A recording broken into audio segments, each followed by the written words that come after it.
We're back. We're back. And what are we doing now that we're back? So we kind of took a little bit of time to figure out what's going on with the podcast. We're troubleshooting a couple of things. We're trying to adjust. School year, like we were talking about a little bit earlier, both of us graduated, so we're both kind of getting adjusted to that and our new schedules and everything. So we had to postpone the second part of the Fruits Basket episode that we wanted to do, but now it's here. We are finally getting around to it, which is super duper exciting. If you couldn't tell from the last episode, we really like the show. We really like the show. We've been working on this show forever. Like I remember, I was like going back through the older episodes, like clipping them for the Clips channel and whatnot. And I remember like an episode like it was like 7 or 8 or something like that. We were like, we have a big thing Mm-hmm. coming along pretty soon, and like that was like in the first half of this year, and now we're in the middle of Yeah. summer, and we're still just getting to it. No, we don't talk about it though. We don't talk about it. Honestly though, it doesn't even feel like the it I know it's like midsummer almost. Like we graduated like mid-May, and now it's like Hmm. we're halfway through the first official summer, I guess, of like official month of the summer. And it's just weird how fast time is going. Like, and I've been seeing a lot of posts about this too, so I know I'm not the only one who feels like this, but 2023 is going so fast for no good reason. Like, Yeah. I blinked and it was June. I was like, It really what? everything just like happened, and then now we're just here. What That's is literally how going on? 2023 has felt. Yeah. No, but speaking of things going fast, that's not this show. That was a really shitty transition. I can tell you were trying your hardest, and I that's really all that was. matters. I really was, but we don't talk. We're gonna move on. It took me okay, but like all levity aside, it did take me so long to actually finish watching this show because I was triggered. I'm gonna be straight up with you. Like, it's a hard show to get through. It's a hard show to get all the way through because It is, yeah. there's so many moving parts, so much going on the whole time, and every other episode just kind of feels like a gut punch, and you just kind of have to sit with it for a little bit. I don't know. There were a lot of moments where like I would want to binge it, but then I would watch something and I'd be like, I need to like sit on that for maybe another like 1 or 2 business days before I get back to the show. Yeah, like my experience with the show is like I watched the first 2 seasons pretty hardcore as the second season was airing, Mhm. and then they had like the hiatus for the third season. Mhm. And then like it was just such a long break that I was like, if I'm gonna watch a third season, I'm gonna like rewatch Fruits Basket and then watch the third season. And then I Mhm. was like, wait, but then I have to like rewatch Fruits Basket. And do I Rewatch really Fruits want to do this Basket. to myself again? Period. Yeah. No, it's a pretty intense show. There's a lot of stuff that happens, and again, we talked about this in the last episode, but there's just a lot of trauma. Yeah. Yeah, Lot of there is. trauma, lot of trauma, lot of trauma. But we are here today to be each other's therapists and unpack all of this. So Is this a good idea? I think so. I think that this is a great idea because you know what? You still owe me a therapy session from doing Rent a Girlfriend. So You're right, you're yeah, right. fuck you. There we go. Um, all right. I'll do it for you. I just don't know if you will get as much out of this as you think you will. Yeah, I don't know. I've never wanted to kill my therapist before, but we'll see. We'll see. There's a first time for everything. All right. So Um. before we start, trigger warnings, spoiler warnings, Oh God. Yeah. all the Trigger. warnings. Lots of trigger warnings. Death. Death. Death. Lots of death. There's so much death in this fucking show. It's weird. There's a surprising amount of it. Yeah, It's a you're right. surprising amount of death. Um, Lots of angst, romantic and otherwise. Lots of tragedy. We're also working with an extended cast of characters, so we're probably going to be hitting a multitude of points across all those people, which means that you know we're not going to take a break today, y'all. It's just going to be one right after the other. Um, I am hesitant to put a sexual violence trigger in here, but I feel like I should. Like, I feel like I should just to be Yeah. safe. Yeah, Because I there are some things here that do cross the line into like kind of being violent and also like rooted in sexual problems. So I'm just gonna slide that one in there just in case. If we start talking about probably like Akito, for sure, and like Reen for sure. Like those are probably the two main characters I would say like struggle with this a lot. Um, i.e., one of the characters is literally like fucking doing it to another character. So this is not a good way to start. Actually, this is we're starting off on a really bad note. yeah. Yeah. But that's just how Fruits Basket is. I mean, like, better be prepared and know what you're getting into going in than not. I kind of feel like if you explained Fruits Basket in isolation, people would It's be a really like, hard thing "What to the pitch. fuck?" Yeah, this is pretty hard pitch, but Yeah, it's like actually, good. Fruits Basket, pitching Fruits Basket is one of these really complicated things because like you can give like the surface level summary, which is like the whole like curse thing where like if the family who like hug the people from the opposite sex like hug people of the opposite sex like they turn into animals and like that's a fine summary, but it doesn't really get That's like across what's 0.5% of happening. the show. Yeah, but that's also what you're gonna be seeing when you're like if you're like looking online and you're searching it. That's what you're gonna find, Yeah. right? It's one of those things where it's like not really informative and like it's not really gonna prepare people for what they're really getting into. But if you want to explain what it really is, you're gonna be like, it's about a lot of trauma, and like that's not helpful either. We're trying, okay? We're trying really hard. But no, I mean, I think if you start from the top, right? Like the show opens with Toru coming into this family and basically like immediately setting off the plot, which is not the plot, but like the conflict of the show, which is her getting ingratiated with this family. Um, that if they hug members of the opposite sex, which like at the beginning of the movie, at the beginning of the show, it's literally like Kyo, Yuki, and then Shigure. So like it's Hmm. all dudes, right? So that's the plot summary because that's like that's how like the conflict begins, I think, but it's a lot more than that for sure. Speaking of Toru though, I feel like that's probably a good place to start because she is the main character. She's So the reason why watching Fruits Basket will make you a better person. that is I'm quite true. sure. Although, okay, I agree and I also disagree with that statement, but we can get into that in a second. I Okay. would love for you to tell me what you think that Toru's defining moment in the show is. Like, if you had to pick one, what would it be? Like, in her Uh, character arc, what is the thing that, like, affects her or changes her the most, in your opinion? when Yuki tells her that she is his mother. No. No! No, No! being real, that might actually stick with you No! forever in certain ways.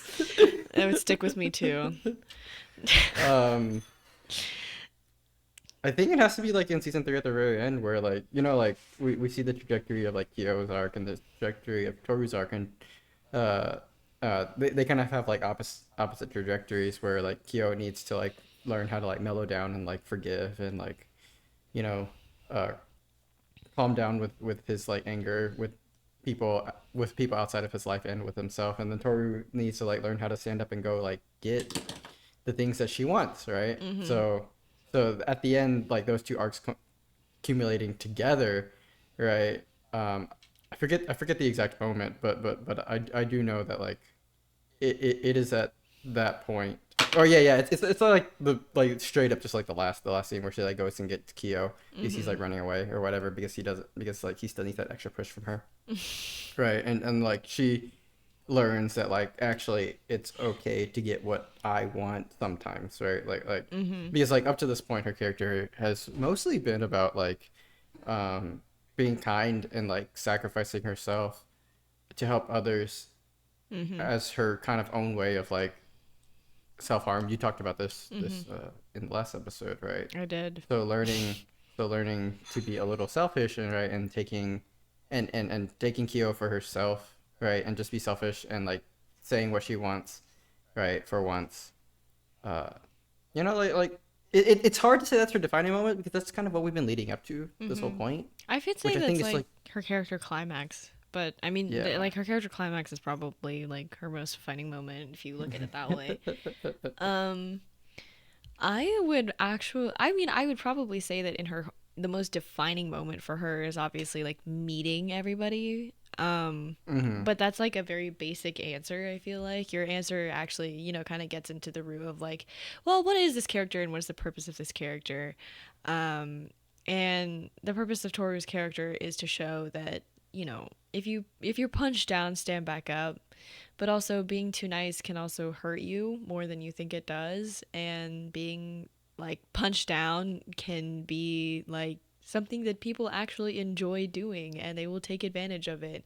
um I think that something that really stood out to me the first time I watched this show was like the way that Toru's actual family treats her compared to the way that, we see like Shigure and Yuki and Kyo treat her at the very beginning, and like the reason she's like, I want to stay in this family forever. It's just so glaringly obvious once you see where she came from and the way that people are used to treating her, because she is so kind and she has a very like soft and gentle nature. Um I I would probably agree with you and say that like yes, her deciding to be selfish, being okay, like is her most defining character moment. Um but I also wonder what you think of her friendship with Yuki being the thing that sort of triggers all of her character arcness, like the changes that she goes through and everything that develops, like happens after she meets Yuki in particular, right? So what Hmm. do you think about that? Would you agree or disagree? I mean, I find it hard to disagree. I mean, that is like the inciting incident of the whole thing, right? And Well, I like, would say that like, okay, like yes, inciting incident aside, like apart from the plot, like when you think of meeting certain friends and certain people, right? People coming into your life and having an effect on you. I would I would think that Yuki is like the person who really changed Toru's life. Like everything in her life changed after she met him and got to know him. hmm. Um and started spending actual time with him, because they met before when they were like super young, but she didn't know it was him. And oh my god, this There story is are a so lot of fucking convoluted. I swear to Christ. there are a lot of hella coincidences in this show. Yeah. Sometimes, like, Sometimes too many. sometimes too many, straight up, actually. Yeah, yeah, but I do think you're right about that, and I do think there is something interesting to say about like the relationships and the way that they change you, because like that's a real thing that happens in real life, right? Like where Mm-hmm. you meet certain people who are like there for you, for real, actually, right? Who are like there for you in the way that like That's my you bro right haven't there. met up until this point, right? And like push you to like do things and change in certain ways that are actually like really beneficial to both of you guys, Mm-hmm. right? And I feel like that's like kind of where the foundation of like a good friendship is, right? Mm-hmm. And if there's anything that like Fruits Basket is about, it's about relationships, like not just like romantic relationships, but also like platonic, familial, right, relationships, right? And I'll 100% agree and go down and argue that like yeah, like her relationship with like Yuki, even if it's just like platonic or I guess mother and son, Oh my um, god. Okay, sorry. but like you mentioned that, but that was going to be my next point, right? Is that like I'm sure that there are a lot of people out there who would also argue that Tori's most defining moment is like when her mother dies, right? Because Hmm. that's obviously something that's very triggering for her. It's like one of her life's greatest tragedies. Um and I would argue that her mother's death is also like connected to getting to know Yuki and like getting to take care of him Hmm. in this 100%. matronly way where she can kind of process the grief behind her mother's death while simultaneously like kind of being a mother figure to somebody else also struggling with mommy issues, and like but in a different way. And that's just like I mean, that's a pretty convoluted web, but if like somebody was like, "Oh, like you're forgetting like Toru's mom's death," it's like, no, I would probably lump that in with like meeting Yuki, ironically and weirdly enough, just Hmm. because of the way that I think that they kind of play a role in like how both of those combined play a role in both of their character arcs. But yeah, the mom thing is just I just couldn't believe like I could not believe my eyes when I read the subtitles for that scene. I was like, "Bro, are we really going to do this right now? Like are you really really? Really? Like you could have left that. You could have left that to the ether. You could have left that to like the metaphysical realm where people talk about it but it isn't actually canon. But no, you had him say like, "You're my mom." Or like you were like my mom. You raised me like my mom. Like, bro, come on. I went back and watched it after that episode, after we recorded that episode, right? Just to like really just experience that one I don't again. know And how you like did that because I was crawling out of my skin the first time I saw that. I was not the having a good time. I looked at all the comments, and the comments were all really positive towards this scene. There were no comments like where you're like you had where you're just like, dang, this Okay, is awful. listen, Like everyone was listen, super on board for listen. it. And that might just be like my whack ass brain, but it's weird. It is weird because the whole time during the show, they're like, oh yeah, like Yuki and Kyo and Toru, like that's the main love triangle of the whole show. And then fucking like and then the end, it's not even like it is a resolution to the love triangle, but it's like Yeah. it's See, weird. see, Like I think that's weird. I don't know. Like here's where I am with it that I simultaneously like and don't like is that like I think it alludes to something really powerful between Toru and Yuki's relationship. Right? It is they have a really strong relationship in this way, right? That's like queer as fuck, right? Right? And I kind oh, of like having that depiction of a queer relationship. Not like you know what I mean by like queer relationship. I don't mean like gay, straight and stuff like that. Just like a relationship that is not how normal people define like yeah, it's relationships. not a Right? heteronormative And relationship. yeah, Yeah. and I like the fact that it's depicted.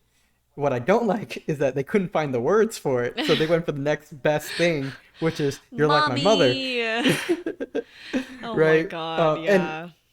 I think that's what's going on with that scene and that relationship. I It is that it's queer. It just they just can't figure out what it is because like it hasn't really been labeled because like we don't often talk about like queer yeah. relationships like that, I right? will But it also but say that like the same fucking thing happened with Momiji's character now that you're kind of talking through that. Like that just reminds mm, me of what they did with Momiji as well, which is obviously another talking point, but yeah, I get what you mean. mhm. And kind of the same way that I think this show does kind of pull its punches with queerness, right? Like we talked about like Which is so frustrating to me. yeah, on one hand, I'm like, you kind of could have gone a little further because you were right there. But on the other hand, I'm like, it was also like 19 whatever, whatever. So like, I guess I'll give you a little bit 19 of a whatever, pass for not whatever. having the, yeah. So I guess I'll give you the pass for not having the vocabulary to express it. I'm pretty sure if it was made now, it might, those words might have been chosen. I mean, I do also think though that like with the remake of the show, they had a lot more room to mess around with that because it is like modern now at this point. Like yes, they're remaking it and yes, it's like based off the manga, but they could have done a little bit more heavy lifting I think with making the things that because in a lot of ways that show does like that story queer baits a lot. Like there are a It does lot of times so where much. like there's just blatant fan service or like literally every scene with Ritsu? not Ritsu. Yuki's brother, what's his name? It starts with an A. Ayame? Ayame. I almost said Arisu, and I was like, what did I get that from? And that's Alice in Borderland. That's a different thing. Ayame, like Ayame and Shigure and Seahorse guy. What's his name? I'm so Hattori? bad at this. Hattori, yes. You're me today. You're I me am today. you today. Oh my god, my brain is off because I just got off work. But like the three of them, like anytime it's the three of them, it's like, oh my god, this is so gay and like at the end of it, Ayame is straight. Like he confesses to like I don't know his hostess that works at his shop or whatever, and I'm like, this is so like unnecessary. Like you didn't have to. Okay, you didn't have to make them gay, but you didn't have to make every single fucking character in the show straight either. Like It is kind there of there odd how was a straight they gray are. area that they could have messed around with, but they ended up making everybody cis and straight, and I was just like, dog, what the hell? Like with Ritsu too, like at the end when like he starts dressing as a guy and like I don't know, has It a is very moment odd with that like that is, Shigure's yeah, like editor or whatever, like I'm like, why not just leave this character in the gray area? Like why are you making yeah. everything black and white all of a sudden? Especially because for the entirety of the show, it's like everybody kind of plays around in this gray area.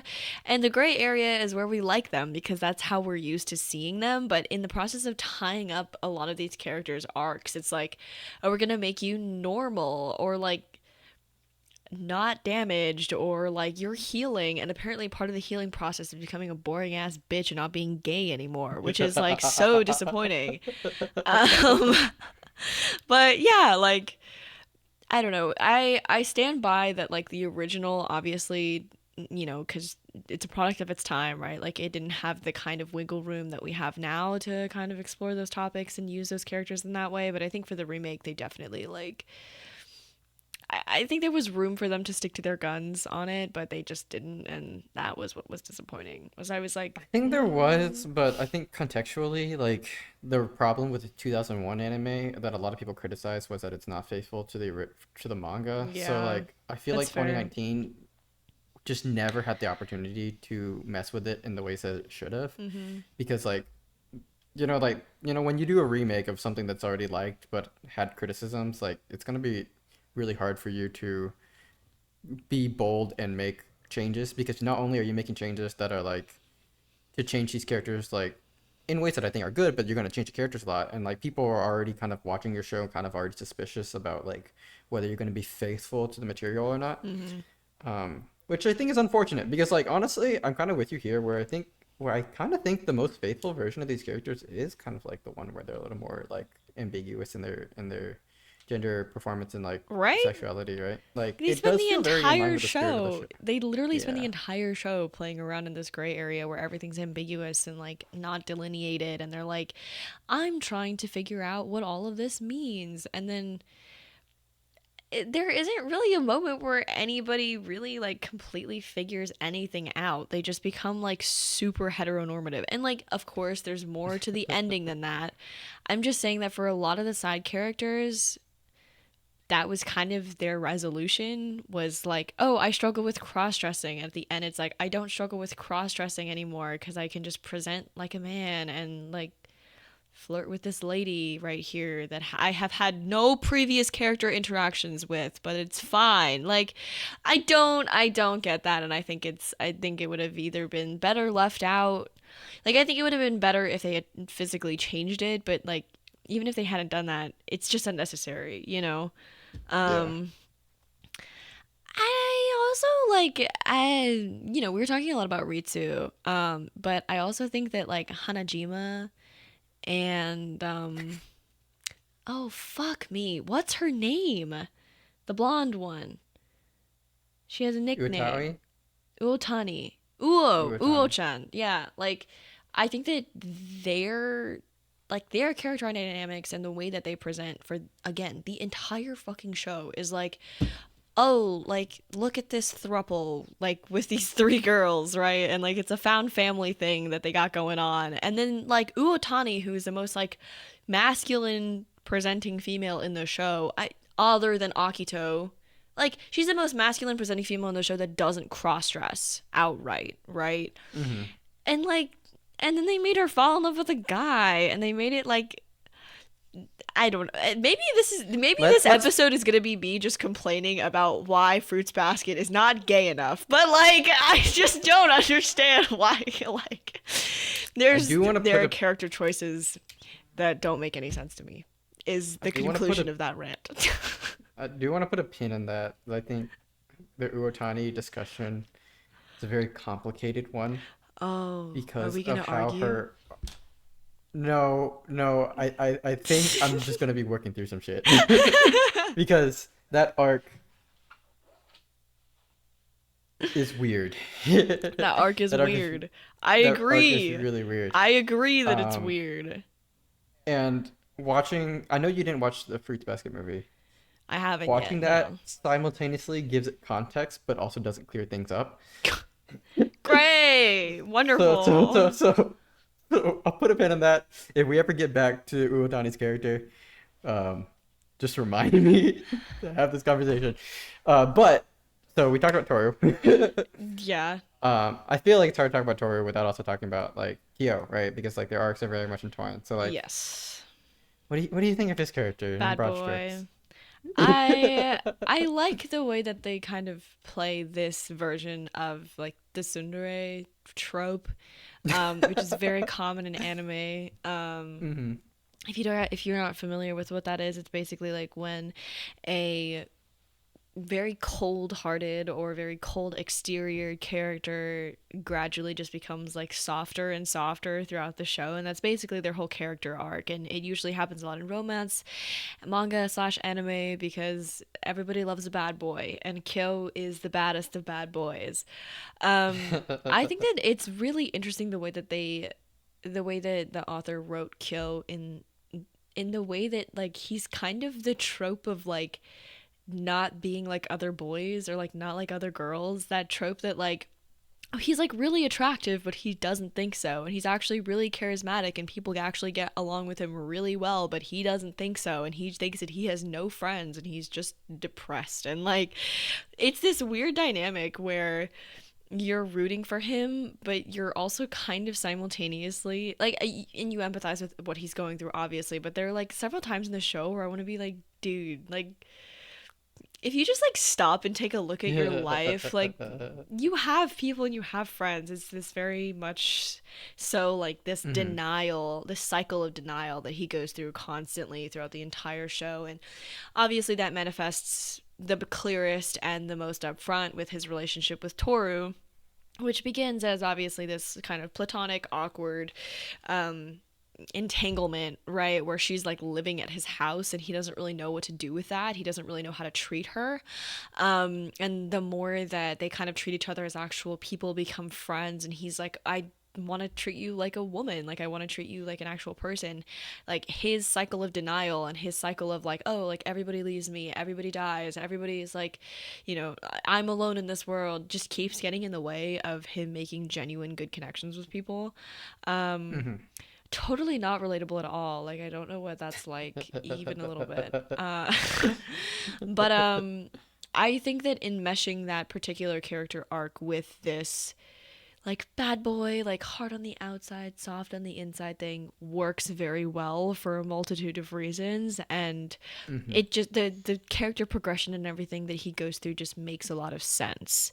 No matter how Yeah. convoluted his story becomes, which it does get pretty fucking convoluted. Uh, like the last couple episodes of the last season, you're just like, dog, he's been a part of everything this whole time. Like, what in the Yeah. hell? Like, he's the person who is like glitched into the Matrix at like every major plot point throughout the entire thing. And you're just like, is there anywhere this man hasn't been? Like, anyways, Yeah. so yeah, I would say that his character arc makes a lot of sense, and no matter how complicated it gets, this very grounded storyline of like, oh, like bad boy turn good, going soft because girl love him, is a trope that we understand very very well. So yeah, I would say all of those things about him. But what about you? First, I have a lot of things to say from what you've said. I'm so You excited. left a lot of threads to pull. First, like considering him tsundere is like honestly great because like I didn't think about it that way, but like you're 100% correct, right? Like he like plays into the tsundere trope, but I think he does it in a way that's like really like good and thoughtful and like not problematic. Because in my opinion, I think the tsundere trope typically can be very problematic, especially when Mhm. it's applied to women, right? Mhm. Because it's like the tsundere trope is kind of this idea where it's like no matter how much a woman says no, she actually really wants it, right? She's just too shy to say anything about it. That's like Yep. fundamentally what the tsundere trope is, especially when applied to women, Yep. right? but I do like how it's yeah, it's problematic. But I do he's like, I'm not shy. It's just trauma. yeah. When you put it that way, it doesn't sound so deep anymore, does it? Uh, but Sorry. I do You can I delete do that like part and start at the beginning. no, it's in here now. I'm sorry, it's in here.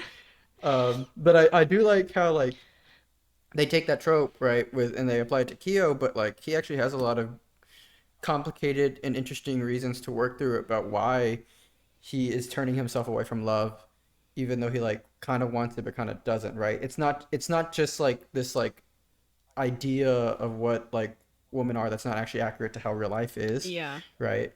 Um, it is actually something like that actually like happens. Like people actually do turn away from love for like this reasons. It's usually not like to all the guys out there, like usually it's not that she actually wants it and just saying no because she's too shy to actually get it. Like actually they say no, it just means no. But like Yes. but sometimes for characters like you, like that stuff's real. Like there are a lot of ways in which people like do self sabotage themselves, right? For Mhm. those reasons. All right, Yeah. and that gets me to like what I really love about Kyo's arc, and it's like it's just learning to forgive, right? Mhm. And that's like something that I like, that we that humans struggle with in general, right? That I can probably relate to in particular, but I'm pretty sure a lot of people can understand this feeling, not just learning how to forgive other people, like his father, Mhm. right? Or not particularly forgive, but like to move past it. But most importantly, learning to forgive himself, Mhm. right? Because like that's the main thrust of his arc, Mhm. right? His mom killed herself, and everyone blames him for it, right? So he internalizes like the hate. He internalizes that, right, and learns to hate himself, right? um, Along with all Mhm. like the ostracization from the curse, right? The curse is supposed to deem him as something bad, right? Inherently, he was born to be hated, so he like internalizes that to himself, right? And you can see how that self hatred then like spews out into other people. That's why he and Yuki have like a really bad relationship, right? Because like the self hatred is making it hard for him to really be able to interact with other people because like you can't love like it's cliche to say, but you can't love yourself, you can't love anyone else, Mhm. right? And like that's the thing I love about like his arc because like at the end, right, he confronts his dad and he doesn't really like get his dad to say I'm sorry or anything because that's not the point, Mhm. right? The point is that he can say I'm sorry to himself. Mhm. He doesn't need external forgiveness, right? Mhm. Because like you cannot depend on other people for your own happiness. You have to Mhm. depend on yourself, right? And I think and that's when it clicks for him, right? When he leaves his dad, he no longer is looking for his dad's forgiveness or anything. He just lets that be, right? Turns to himself and says like, okay, but I'm good. Like I can forgive myself. It wasn't me. It wasn't my fault, Mhm. right? Like the decisions that like my mom made, the decisions that other people outside the family made, that was them. The only Mhm. person I can control is me. So Mhm. I'm going to live my life, and that's the moment when he frees himself and like is actually able to move on and like be with Toru and stuff like that. I would love to spend a little bit of time talking about their relationship and the way that they end up together because I think another shifty part of the tsundere trope is like when it is applied to men, there's like an abusive aspect to it where like a man will say no by like slapping a girl around or like literally emotionally abusing her and she'll Mm-hmm. still be like wanting him because she believes in the Yeah. power of love. And I think that like that's probably the most that's probably like if there was something problematic about if there was something the most problematic aspect I needed to work through that. The most problematic aspect of Toru and Kyo's relationship is like at the very beginning, um and for the beginning probably half of their relationship and their development over time is him just being really fucking mean to her all the time for no reason. And this kind of also ties into like I hate it when people are like, "Oh, like if a boy's mean to you, that means he likes you." And it's like, I don't know about that because then it conditions people to think that like abusive behavior and being rude and mean is like what love is, right? That's how It's like you're a way to conditioned show love, to, yeah. yeah, that's how you're conditioned to receive love, and that's what you perceive as loving is like rude behavior, right? I think that Kyo multiple times treads this line pretty fucking hard, and he never completely falls into it, which I really appreciate, but there is an aspect to this that I really do like about his character in that he isn't squeaky clean. He is problematic. There are things about Kyo Mm-hmm. that a lot of people see as basically being irredeemable, right? It's not a stretch to say, and it's not inaccurate to say that he's not a good person. Like for the first 2/3 of the show, he's not a good person. He, again, rude to everybody, really bad behavior, right? Like pushes everybody that cares about him away, doesn't regard anybody's feelings except for his own, right? Except for a very select few people, right? Mm-hmm. And yet, at the end of everything, when he finally comes to terms with himself and he's fully accepting of himself and he's finally over treating other people like that is the only way that he can accept love unconditionally from somebody else, which is why I think it works. I think that if it wasn't earned, it wouldn't work, but I think that Kyo his character arc does a good job of convincing us that no matter how bad he is, he really is truly fucking working on it, and like he does deserve all of the good things that come to him in the end.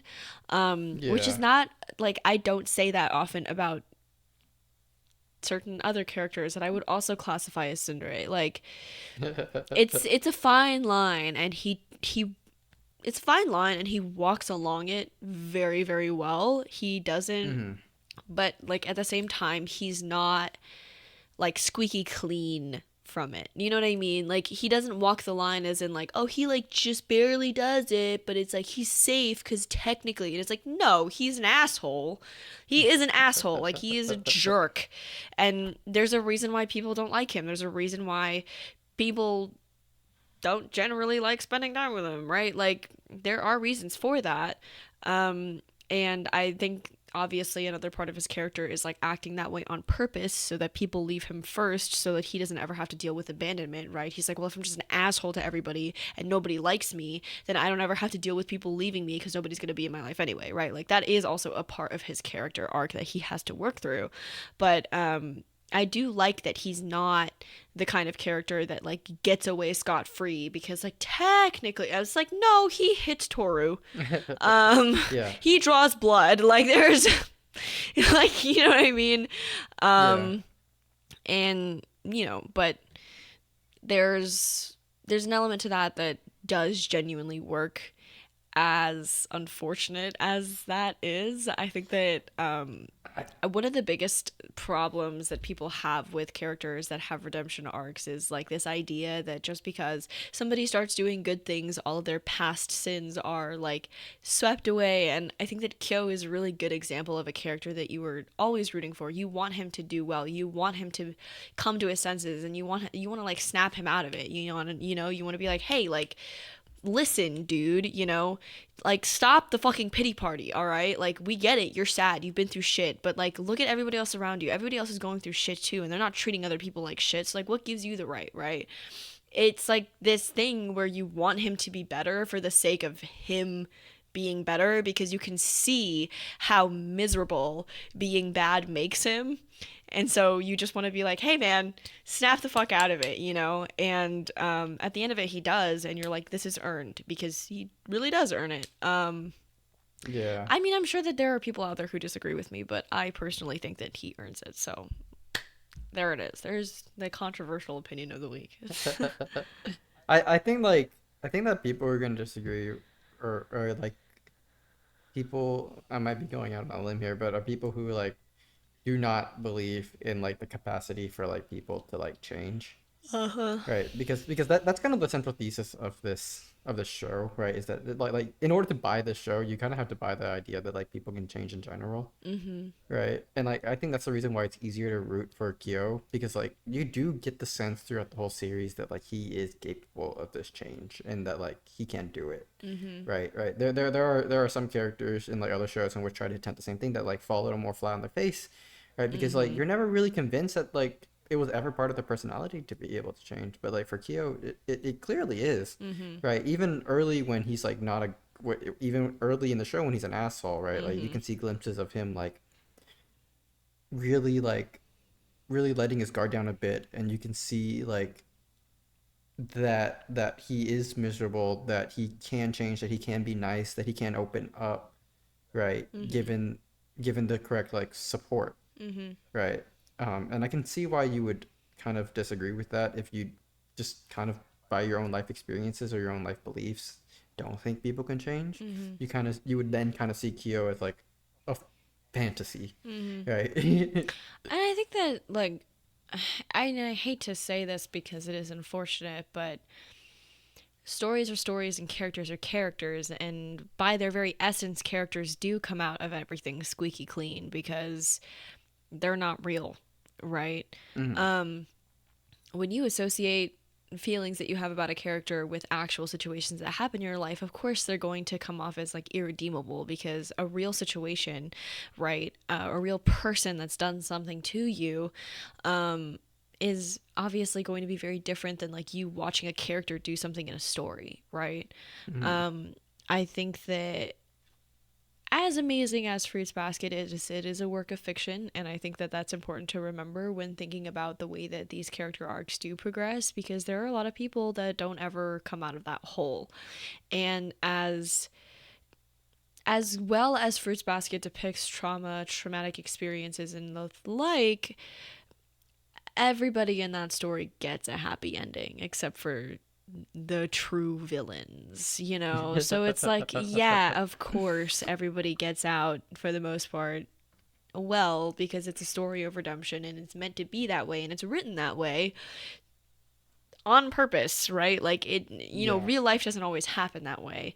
And it's important to remember that when talking about characters who, especially characters who have, shady, controversial opinions surrounding them. It's like, okay, well, at the end of the day, it is a story and they do serve a plot purpose. Speaking of plot purpose, I gotta say that, like, I think one of my most favorite, aspects of Kyo throughout the entirety of the show is that kind of like shadow in the corner that you kind of forget is there for, you know, the entirety of the show, but he's like always around and he's always perceiving people and he's always there, but you never fully appreciate him being there because he really doesn't, give a ton in terms of like all these like little character interactions. Like I think that not Kyo, Yuki and Toru probably have more significant and intimate character interactions throughout the entire show than like Kyo and Toru do.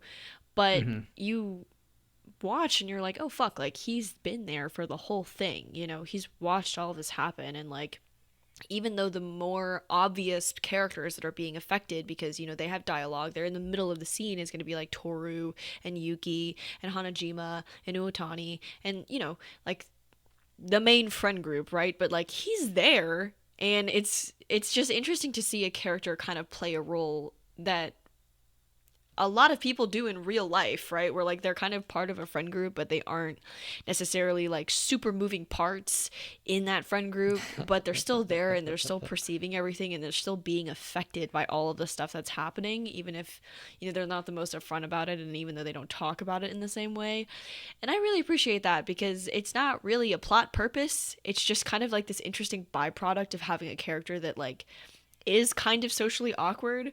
But then at the end of everything, you're like, oh, like he was there, and he was there, and he was there, and he was there, and he saw all this. And it's like, oh, interesting, actually, it makes him feel, I think, that much more real to me. He doesn't Yeah. really feel Yeah. like I mean, he's a main character, but like some stuff like that kind of makes him feel like a real person. Yeah. Um, which is interesting. I don't know. This whole story, in my opinion, really does blur the line between being a story that exists for plot purposes and a story that exists for like an audience. Like there are stories that exist because there are stories that need to be told, and there are stories that exist because an audience needs it. And this story Yeah. is simultaneously both, and I think that that's hard to do. That's very hard to do. Um, but yeah, that was a lot of words. Anyways, Yuki? Question mark. Yuki. Yuki, Okay. Mama's Mama's boy. boy. Oh! I see we're on the same wavelength here. What? That was crazy. That was not planned. That was not planned. That was crazy. Oh my god. Okay, continue. Yeah, Yuki. Uh, such a, like something I think we've talked about in in previous episodes when we talk about rom-coms and stuff like that. It's like talking about non-romantic relationships because like Mm-hmm. those exist and those are important and like I really love that this is the path that we got with Yuki and Toru's relationship, right? Because you start out the show, right, and you think it's going to be like a love triangle thing. We've said this before, right? And then we end the show with Yuki not with Yuki healing with the help of his platonic relationship, or I guess like motherly relationship with Toru. Oh I'm gonna god. call it. It's I'm just gonna gonna call be it. it's just gonna be like an hour of MILF jokes, guys. Just Yeah. strap in. I'm gonna call it his untermed queer relationship with Toru. Um, and right, and he takes that right, and then he's able to help someone else, right, because he's able to heal them himself, right, and once he's able to like learn and figure out his own shit, then he's able to like help other people with their shit. And that's like his whole story arc going from like being really insular and just like talking with like Shigure and like Toru, right, to then opening up, right, being there for his classmates. Mm-hmm. Shoot, I forget her name. What's her name? Machi. Machi, Oh my god, we're right? like And then switching places so much today. and then also like at the end helping push Kyo, right? Mm-hmm. In order to like go chase Toru when that whole like at the end happens, right? So it's Yeah. really interesting to see his character slowly like 180, right, and go from like really being in his own head to really then start caring about others. And that's something I really love about his character arc here, Mm-hmm. where it shows the value of like what relationships can do for your life, Mm-hmm. right? And how like good relationships and and good relationships can then like genuinely help you learn to be better and then you can spread that and then Mm-hmm. help other people. Mm-hmm. I agree. I think that again, when we're talking about tropey characters, I think Yuki is also a pretty common anime trope, right? Like the princely type, where He he's a has a pretty he has a fan boy and club. everything. It's Yeah, not he's a literally has a fan club, right? He's a lot of things going for him. He's smart, um, and a lot of times with these characters, you kind of realize that like they are their own worst enemy, for whatever reason, right? It differs from show to show, right? Like with Tamaki and Oran High School Host Club, it's kind of like this idea that no matter how hard he works, he's always going to like need to beg for people to love him kind of thing, right? Like when he doesn't believe that people are in the host club because they want to be in the host club, he thinks he like coerced everybody to be in it. And with Yuki, it's like a similar-ish deal where like he's like everybody is attracted to my mask. Like nobody knows who I really am and they don't ever appreciate me for being me. Mhm. And it takes him a while to realize that like the first time you meet anybody, you're meeting their mask, right? This happens with Machi's cousin, who's also in the club. I don't fucking know his name, but he's kind of annoying. And he does this whole thing where he's like, "Oh, I am the comedic relief," but like when Yuki meets him for the first time, he's like, "Oh, like I kind of hate you. You're kind of annoying, and you're kind of like overbearing, and I don't really like it." And as an audience, you're like, "Oh yeah, like same," because he's a character trope, right? But it's almost like Yuki gets to see this other character trope, and he gets to kind of peel back the layers of like the comedic relief and what the comedic relief goes through. And he's like, as a princely character, he's like, "Oh fuck, that's me, just different." Um, which is really cool. And like you said, I think he does a lot of internal analysis based on the people around him. Oh yeah. Also speaking of Manabe, Makchi's half What's brother, his name? Manabe? That's his Manabe? last name. Well, Yeah. It's really interesting that that like guy. for like a whole like section of the show, like Yuki and Toru just kind of don't interact anymore Yeah! because right and like Yeah! Yuki actually is kind of forced to like reach out of his like comfort zone a bit and like interact with these other characters. And like Manabe, like as annoying as he can be to Yuki, genuinely help push him in like positive Oh directions, yeah.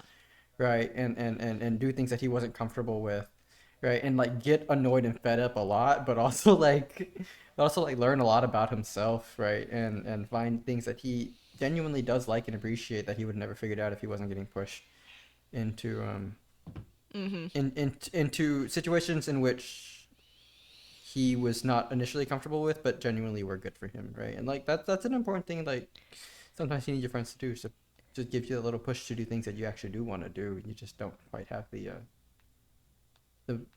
mental to do it at the moment, right? Mhm. I don't know. I think the most fascinating thing about Yuki's character is that like he's trying really hard not to be his trope while simultaneously using it to his like full advantage. It's really interesting where he's like, I hate this, like I don't want people to like me for my looks, and then like whenever they're like, Yuki, go be a distraction, he's like sparkles and flowers everywhere, and it's like it's amazing. I love it. It's He's like good at it. yeah, he's like his own worst enemy in more ways than one. um I know that I we've think kind that of oh sorry, go ahead. I think that might have something to say about like because like part of his arc is like his mom wants him to be a certain way, right? In order to like maintain the position in the family. So that's just kind of what he grows up with, right? And then he like gets older and like is trying to push against that, and like that's the tension of his relationship with himself, right? Where it's like this is the way like I'm supposed to be, and this is the way that I was trained to be, and I'm really good at it, Yeah. right? But I don't want that for my life, right? Yeah. And it's like trying to square being good at something because you were raised that way and actually wanting to do it, Yeah. right? Which might be something a lot of us Asian American kiddos have some experience with, Yeah, straight up, straight up. I think that you bring up a right? really, really great point, though, of doing something because you're good at it and knowing that you're good at it and realizing that this is this thing that you can play to your strengths, but also simultaneously realizing that, like, there's a lot of this that I didn't choose, which I think is his whole arc with like being student body president or class president, right? Where he's like, Mm, of course I was voted class president, like just by sheer volume of numbers, of course, right? But he like finds his own in that, you know, and it's what's expected of him. It's what everybody wants him to be, but he does it his own way, and he figures out his yeah. own way to do things. And it's very emblematic of like the way that his character kind of is for the rest of the show as well. So yeah, Yeah, I like that. that's what I really love. Is like the solution to that is not to really reject all of it, Mm-hmm. but to figure out how to make this yours, Mm-hmm. right? Because it is who you are for better or for worse, but it can be your specific way of doing it, Mm-hmm. right? And I think that's like the thing that really helps him like move past it, Yeah. right? And learn to like love his family, right? Love himself, right? And then be going on to like love and help other people. Yes, sir. Yeah. Very man, I feel like the thing about Fruits Basket is that like everyone can kind of bring their own like specific types of like issues and traumas to the show Yeah. and have something to latch on with a couple characters here or there, Yeah, I right? can Like you might totally not relate to thinking that somebody that I thought I was in love with was like actually my mother with figure the whole your mother time. figure. Totally relate to that one. That one is just so relatable. I okay. Can we like? I actually kind of want to talk about this now because like it's gonna get on my nerves. Like, Have we not been talking about it this whole okay, time? listen, listen.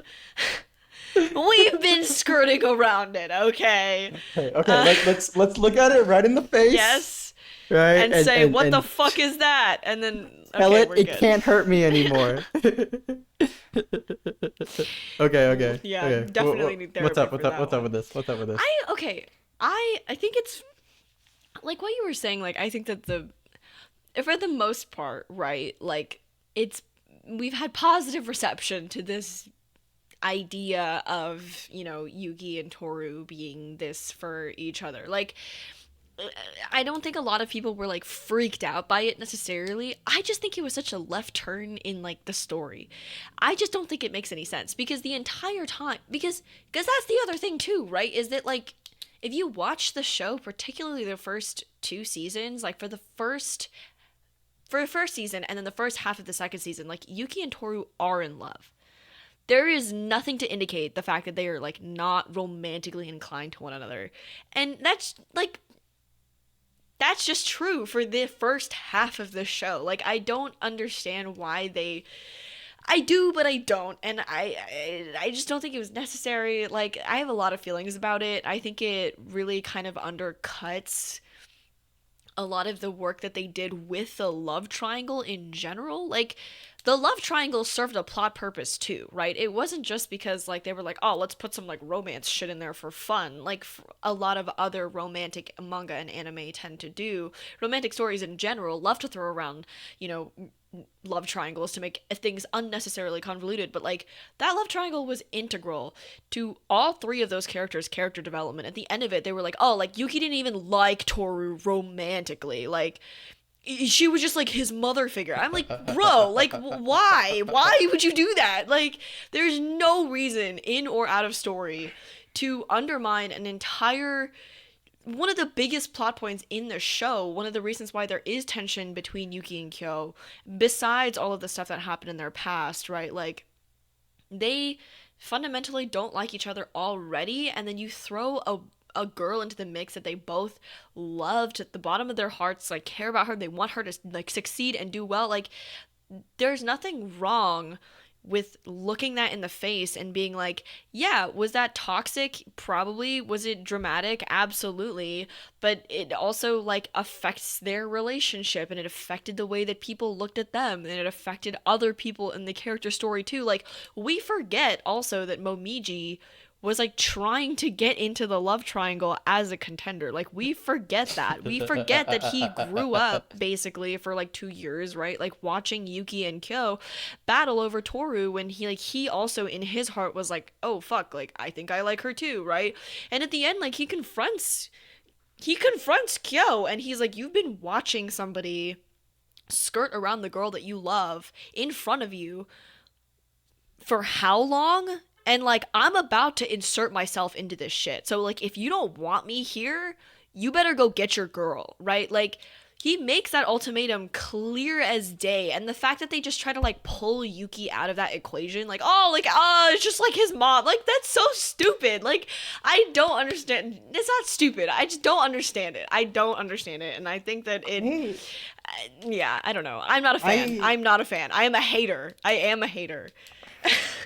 I disagree with you here. Like I can totally see it because like for several reasons. One is that like societally like we're just like socialized to Don't like bring the look at society into this on. what type of podcast do you think this It's is, Reggie? complicated enough as it is. God damn it. Here's the thing. I think like societally like as like a global society like we are very much socialized to view opposite sex relationships in terms of like romantic relationships or like sexual relationships, right? So like a lot of people, right, like who don't have the I would say the opportunity or the fortune to be able to think about it as hard as we do, right? End up genuinely just going through life like viewing like opposite sex relationships only in terms of romanticism or sexual relationships, right? And I think that's kind of like where Yuki is at the very beginning of the story, right? Where he hasn't had the time to really reflect on what other types of relationships are really possible, especially for opposite sex relationships, right? Which is why he ends up which is why like his relationship with Toru ends up looking like a romantic one because he doesn't know how else to express it, right? And I think the second thing is that like men are just really bad at being in touch with their emotions, right? I have seen it more often than not. Men not being able to process how they feel about like other people in any other terms of like friend or like lover and like no in between middle ground, right? So I think like with those two things, it's like totally possible. Like I think it's infinitely plausible, right? That the whole time, what his relationship really was to Toru was this like, albeit kind of like complicated, right?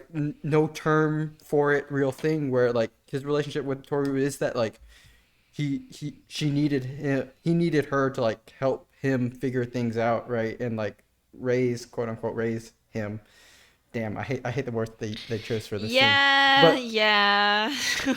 but I do totally see it possible that like his relationship with her was never romantic. He just could not figure out another way to express it because like we're just not socialized to think to put it together in any other way. Okay. I've seen it happen a lot actually. Okay. I agree. At face value, I agree Okay, with okay, okay, okay. all of what you said. I think that that is absolutely true. I have absolutely no objections to anything that you said, except for the But part, but except for the part where like I will still stand by, and I agree that like Yuki doesn't really know how to treat her at the beginning, and like that's why he's like, oh, like I don't know how to just be friends with somebody I care about this much, so I'm going to make it romantic by default. Like, yes, that happens, but it's not a part of the plot. Like, if you wanted to make that a real part of the plot, while he's interacting with Machi, there should have been like this other interactions that he was having with Toru, where like we can see this clear difference between, oh, like this is the nature of an actual romantic relationship that is developing versus like the nature of the relationship that he actually has with Toru. But no, exactly like you said earlier, when he starts like becoming class president, there's just this like lull in all of their interactions. And at the very end of the fucking show, where they're like all talking about their feelings, like it's like just he just drops that bomb on her. And I'm like, there is no lead up to this, there's no build up, there's no precedent, there is absolutely no character work that is done. It's so fucking random because the only other like point of interaction that we have with like Yuki and Toru interacting with each other is romantic, right? We can't just infer this like left turn into weird area space from like just his interactions with Machi. And like I would actually argue that I think like the way that he interacts with Machi is like the way that Toru kind of interacts with Yuki at the very beginning of the show. Like this character who doesn't really know what they want, right? And he kind of like coaxes her out of her shell and like shows her that like, hey, like unconditional love is absolutely possible, like I'm here for you, all of this stuff. Like the nature of him and Machi's relationship is actually, in my opinion, very similar to the way that like Yuki and Toru interact at the very beginning of the show. And of course, it is implied by the way that he's like, oh, like you raised me, like you taught me what love is, blah blah blah. Like that, yes, the nature of his relationship with Machi is similar to the one with Toru. But the only difference is that like Toru was the one who quote unquote like taught him how to be like that, and that like immediately designates him into being like a motherly figure instead of just being his first love. Like yeah, I yeah. don't I don't understand that. Like I don't understand why it couldn't just be like, yeah, of course you've had romantic interactions with this character before. That's actually all we've seen plot wise is you having romantic interactions with this character. But then like, oh, all of a sudden just because like, yes, she taught you how to love, but like now because you have another romantic interest, like this other avenue of romantic interest needs to be cut off forever, so you have to be like, oh, like you were my mom the whole time. Like no, like she was his first love. Like I Yeah, just think that's yeah, weird. actually. Like I just think it just undermines a lot of the work that they did with the love triangle. I don't think it makes any sense plot wise. It's not explained story wise very well. Like yes, all of the things that you said are like it's all true, and that's what like an educated person would say after watching this. Would be like, oh yes, like this is a commentary on like how society tells like people of the opposite. Of course, like yes, but when you look at it, No, like, no, no. Yeah, yeah, yeah. You're no, you're right. You're right. I don't know. Yeah, Maybe I'm just a hater, and for that, I own up to no, that no, 100%. But like, no, no. I gave my best. I gave my best defense, but I do think you're right because you're right. Like his relationship to Machi is the same one that Toru had to him at the beginning, and that's like the point. That's the point, right? The yeah, point is literally that like he learned from Toru so he can do the same thing for Machi, right? And like yes, if we're going to say that, then yeah, you're right. Like when he said actually just like under that view is just kind of just him cowardly backpedaling yeah, really hard like, because like you're right, like there is actually just room for him to genuinely just be like, yeah, I loved you, but like I don't now, and like, well, I do, but like in a different way, and like yeah. that's fine, right? Instead of him just being like, nah, Instead of you're my him mom, mom zoning right? her, like what the Yeah, fuck, dog? That's so yeah, fucked up. Yeah. I No. think that's just You've funny. compelled Like, me. I just think that's really funny too. Like, I love the way that they were like, oh, like, instead of making this like, I just love that. I love that they went with the most like out of left field, random, like, oh, you know what's gonna Yeah. happen in this heartfelt scene between, two people who have loved each other for the first half of the show, but now they've gone their separate ways. They've figured out what they want from each other. You know what he's gonna say? He's gonna say, "Thank you. You were my mom this whole time." What the fuck? What the fuck? Like, I want to be in that writing room.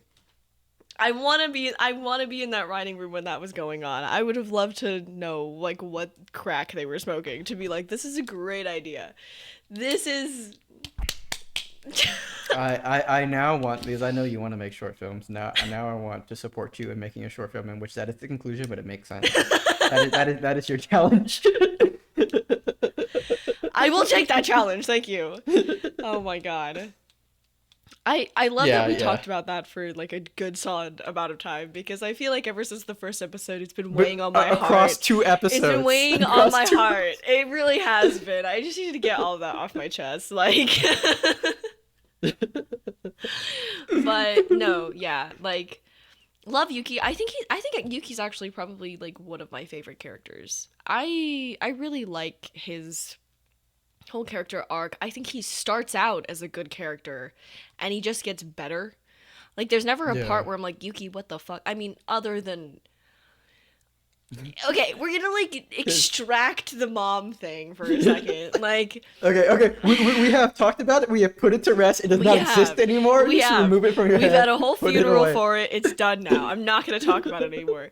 But there's never a point where I'm like, bro, what the fuck are you doing? You know, like I think that I had that moment with at least once with every character except for him. I think his character interactions are the clearest. I think his relationship with everybody is like very well defined. I think that the way that he interacts with people makes sense for who he wants to be and for who he is and who he eventually becomes. There's never a time where I am confused or frustrated by the way that he, operates as a character.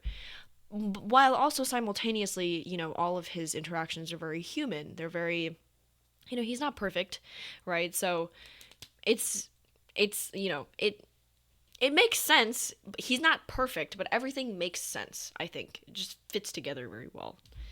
Yeah, I think he's a great character. I mean, I think most of these characters are great characters. That's true. His is hard to criticize. Yeah, it's hard. Yeah, it's hard to criticize. Other than the one thing we've agreed to forget. It's gonna be out there. Other than the one thing that would have been really weird that happened if it did happen, but it didn't happen. Yeah, right? it didn't. But if it did happen, that would be really weird. That would be really weird. Oh my god. All right, so we hit the 3 main characters, and I guess we can like more lightly hit the side characters. Yes. The crazy thing for the show is that like side characters all have really interesting things. To be honest with you, I honestly wouldn't mind doing like another episode for the side characters, because I think that there is a lot to unpack with the quote unquote side characters, because you have like Shigude, who like is a main character but is also functionally a side character because his entire personality is like, I'm going to make plot happen. And then you have like Akito, Hattori, like everybody has a very clear, delineated story. They all have their own arcs. I would love to talk more about like Uotani and Hanajima too. More in depth, obviously. So I'm down for doing a Fruits Basket Part 3. This podcast was produced by Yeji. It was created and written by both of us. It was edited by me. The cover art was done by my good friend Emma Nebecker. And the background art for the videos were done by my good friend Penelope Moreno.